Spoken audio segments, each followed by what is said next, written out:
புனித வளனாரின் 7 மகிழ்ச்சியான தருணங்கள்.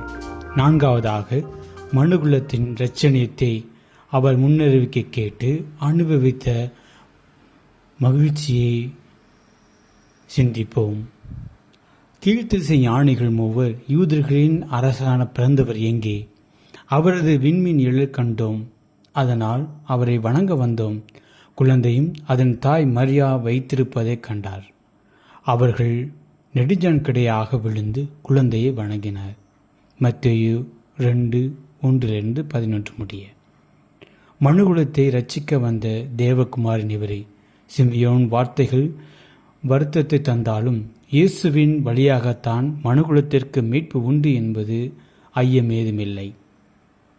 இதோ இக்குழந்தை இஸ்ரேல் மக்கள் பலரின் எழுச்சிக்கும் காரணமாக இருக்கும். லூக்கா நற்செய்தி 2வது அதிகாரம் 34வது வசனம்.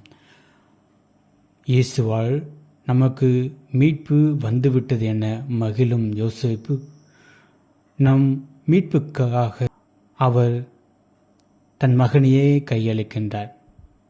நம் மீட்புக்கேற்ற செயல்களை நாம் செய்ய நம்மை அழைக்கிறார். சிமியோன் சொன்ன இதே வார்த்தைகள்தான் என் கண்கள் கண்டுகொண்டன யோசேப்பும் சொல்லியிருப்பார். எனில் நம் வாழ்வில் இதோ அதே வார்த்தையை நம்மால் கூற முடியுமா, சொல்ல முடியுமா?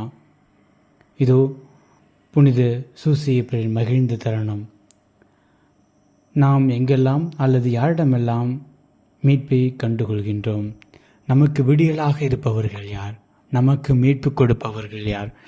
நம்முடைய அன்றாட வாழ்வில் ஏற்படும் இடைஞ்சல்கள், சந்தேகங்கள், ஒவ்வொரு பிரச்சனைகளும் நமக்கு மீட்பு கொடுப்பவர்கள் யாராக இருக்கின்றார்கள்? ஆண்டவர் இயேசு கிறிஸ்துவே நமக்கு மீட்பாக இருப்பார்.